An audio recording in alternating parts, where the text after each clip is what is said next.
We're now going to hear about the results of polling commissioned by the conveners of this event. As I talked about earlier, the foundation partners and thought leaders who make up the Texas Rural Funders Collaborative. The poll was conducted by Strategic Research Associates, an Austin-based firm that polls and provides strategic analysis for nonprofits and interest groups, and we're joined this morning by a principal of the firm, Dr. James Henson, who directs the Texas Politics Project at the University of Texas at Austin and teaches in its Department of Government. You may know Jim, I of course do, as the co-director of the University of Texas Texas Tribune poll since its inception in 2009. Because of the excellent work of Jim and his fellow pollsters, Joshua Blank and Darren Shaw, we now have 9 years of data on issues, elections, and other matters that should be of great interest to all Texans that allow us to track shifts in public opinion over time. Jim is a native of California. He has an undergraduate degree from California Polytechnic Institute and both a master's and a PhD from UT Austin. Please join me in welcoming Jim Henson.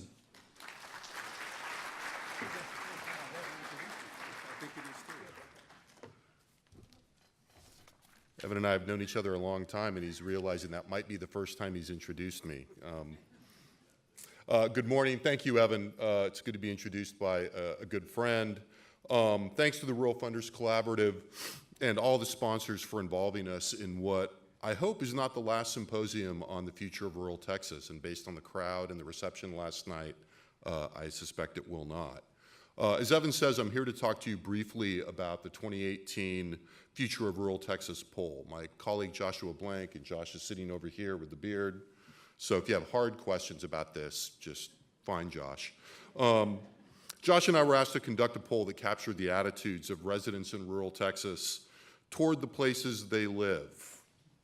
And, oh, here it is. This will make it work better when they put it on the floor.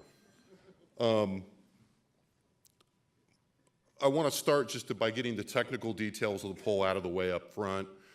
Typically, the line usually, some of you will be really interested in this given the way that things are in the world now and the role of polling.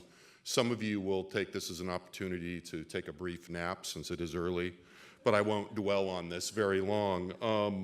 This is how the poll conducted. We sampled 800 adult Texans living in 172 counties defined as non-metropolitan, and one of the things that took longest, frankly, was canvassing all of the different definitions of what rural means and figuring out what worked, given what we were after in the constraints, and we can talk about this. We did live interviews conducted in October, 50% landline, 50% cell, and the margin of error on the results that you'll hear about throughout the day at the top level is 3.46 percentage points. And as I say, Josh and I will be around today for folks who have questions about the technical aspects or content, whatever it is we're doing, and how we did this. Now, our approach to this project, taken in consultation with the organizers of the conference, really does reflect Evan Smith's comments last night and this morning. Going into the poll, we wanted neither to depart, to be based on the premise of a mood of woe is me, but neither did we want to avoid hearing about the problems that need attention in rural Texas. So with these goals in mind and the focus of the symposium also in mind, we designed a poll that sought to capture rural Texans' sense of place, as well as to provide some context for the areas of focus at the conference. The results have been distributed to the moderators and to the panelists for the symposium. And so you'll be hearing about the results in more detail as the day unfolds, which we think is a really terrific idea. There's also, Evan will come back up here and drag me off with a hook if I don't say there's also a long write-up in the Texas Tribune that came out overnight, written by my friend Ross Ramsey. So you can also see that, and that's online right now at the Tribune site, below about 5 stories about the speaker's race. I'm not going to march through the dozens of specific data points. We asked, I believe, over 3 dozen specific data point questions because they will come up during the course of the day. But I do want to set the stage with some of the key results that I think fit the tone of the conference.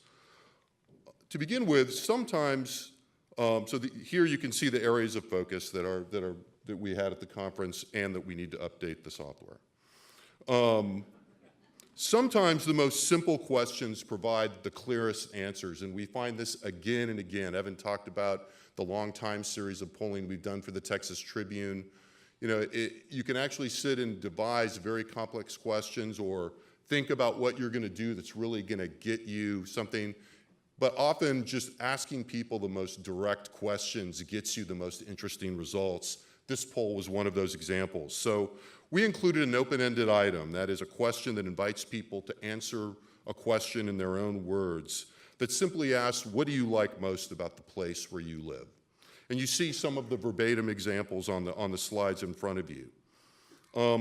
80% of our respondents, 80, and you can't really get 80% of people to agree on anything in a poll for the most part. 80% responded with some social or geographic characteristic of the areas in which they live, such as the size of their town, their neighbors, their community, or references to the peace and quiet of the areas in which they live. Now, this air of contentment that was conveyed in these results was evident in other items as well. When we asked rural Texans to rate the overall quality of life in their areas, their responses, as you can see, were similarly positive, with the vast majority, almost 80% again, saying excellent or good.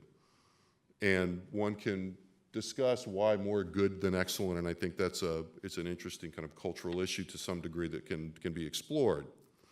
And while I don't have a slide for this result because I was trying to spare you a barrage of bar charts this early in the morning, when we asked rural Texans what they thought would most improve the quality of life where they live, another open-ended question, more than half, 54%, offered no improvements or said they couldn't think of anything, which we also found pretty interesting. And in case you're wondering, which I'm sure some of you are, there was no consensus among the other 46% who did offer improvements. The most frequent response was better job opportunities, and we've heard a lot already about job growth and the need for labor, and that was only suggested by 9%, but it was the most frequent.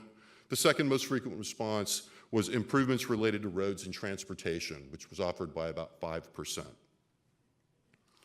Now, this points to one of the enduring topics about rural Texas, economic conditions, and one of the main themes of the conference that was already evident in last night's opening discussion among the legislators, for those of you that were there, and obviously sure to recur, I believe, in almost probably every panel today, whether the topic is the economy or not.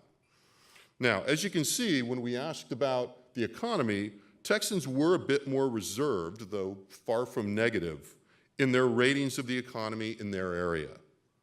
More detailed assessments did identify one key area of concern. So the way that we designed this battery, and you'll hear more about this on the panel on the economy, we asked general overarching questions and then drilled down into particular policy areas. When we did that on the economy, the key area of concern was jobs. A majority rated the availability of jobs as poor or terrible, and especially for young people just entering the job market.